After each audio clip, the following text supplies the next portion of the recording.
அதுக்கப்புறம் a few discussions Halitha விபாஸ் Hotstar நாங்கள் எல்லாரும் உட்காந்து few discussions தான் இருந்தது. அந்த டிஸ்கஷன்ஸில் ஒவ்வொரு எபிசோடை நாங்கள் வந்து எடுத்து அதில் என்னெல்லாம் கொண்டு வரலாம்.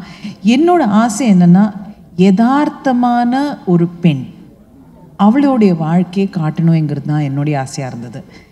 இதில் வந்து வேலை செய்கிற ஒரு பெண், ஏன்னா அவங்க ரொம்ப அழகாக சொன்னாங்க, எப்போவுமே ஒரு பெண்ணுக்கு ஒரு டைட்டில் இருக்கும், நல்ல மகள், நல்ல மனைவி, நல்ல அம்மா, இதே தான் டைட்டில்ஸ். அந்த டைட்டில்ஸ்லாம் கேட்டு போர் அடிச்சு போச்சு. ஸோ ஆனால் அந்த இதில் வந்து ஒரு பெண் தனக்காக எப்படி வாழறா, தன்னுடைய காலில் நின்று தனக்காக வாழறது மட்டும் இல்லாமல் தன்னுடைய ஃபேமிலியை எப்படி பேலன்ஸ் பண்ணுறா. பிகாஸ் என்னை பொறுத்த வரைக்கும் இங்கே இருக்கிற பெண்கள் எல்லாருமே அக்செப்ட் பண்ணுவாங்க, நம்மளுடைய வாழ்க்கை எல்லாமே பேலன்சிங் ஆக்ட் தான். ஏன்னா we are constantly trying to balance because we are good at it. You know we are really good at it.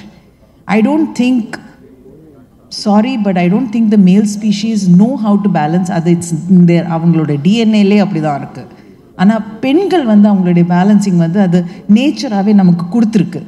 அதை புரிதல், அந்த புரிதல் நமக்கு இருந்தால் நம்மளால் பியூட்டிஃபுல்லாக பேலன்ஸ் பண்ண முடியும். அது வந்து நல்ல மகளாகவும் இருக்க முடியும், நல்ல ஒரு மனைவியாக இருக்க முடியும், நல்ல அம்மாவாக இருக்க முடியும், அண்ட் தனக்கு தானே நல்லவளாகவும் இருக்க முடியும்.